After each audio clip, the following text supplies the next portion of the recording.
বিবাহের কথা চলছে, এই অবস্থাতে কি মেয়ের সাথে ছেলে কথা বলতে পারবে? বিবাহের আলাপ সালাপ চলছে, এই অবস্থায় কথা বলতে পারবে কিনা? আলাপ সালাপ চলছে, এই অবস্থায় কথা বলতে পারবে কোন কথা?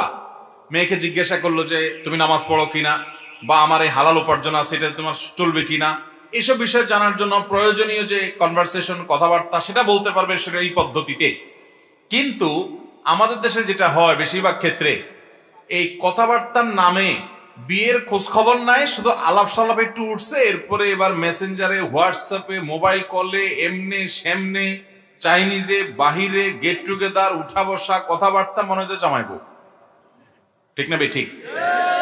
এখন তো আরেকটা জিনিস একেবারে চরম আকার এস্টাবলিশড হয়ে গেছে, এটার নাম দিছে এঙ্গেজমেন্ট। কি নাম দিছে? এঙ্গেজমেন্ট। আংটি পরানো। পছন্দ হয়েছে, দুই পক্ষ কথা বলছে, আংটি একটা পরায় ফেলাই হয়েছে 6 মাস। এবার 6 মাস ধরে ছেলে মেয়ে দুইজন ইটিস পিটিস করতেছে, আলাপ সালাপ করতেছে স্বামী স্ত্রীর মতো। সম্পূর্ণ নাজায়েজ এবং গুনাহের কথা। যদি আপনি কথাবার্তা বলতে চান তাহলে আগদটা করায় ফেলবেন। আগদ কি? ওই যে দুইজন সাক্ষীর সামনে প্রস্তাব দিবে, মেয়ে পক্ষ প্রস্তাব দিল, ছেলে পক্ষ কবুল করলো, মোহর ঠিকঠাক হয়ে গেল, বাস আগদটা হয়ে গেল। আনুষ্ঠানিকতা, উঠা উঠি, অন্যান্য মুরব্বীদের সবাই দাওয়াত টাওয়াত দেওয়া, সেগুলো আস্তে ধীরে পরে করেন, কিন্তু আগদটা করে ফেলান যাতে করে ছেলে মেয়ে কথা বললে সেটা হারাম না হয়। অনেক মুরব্বী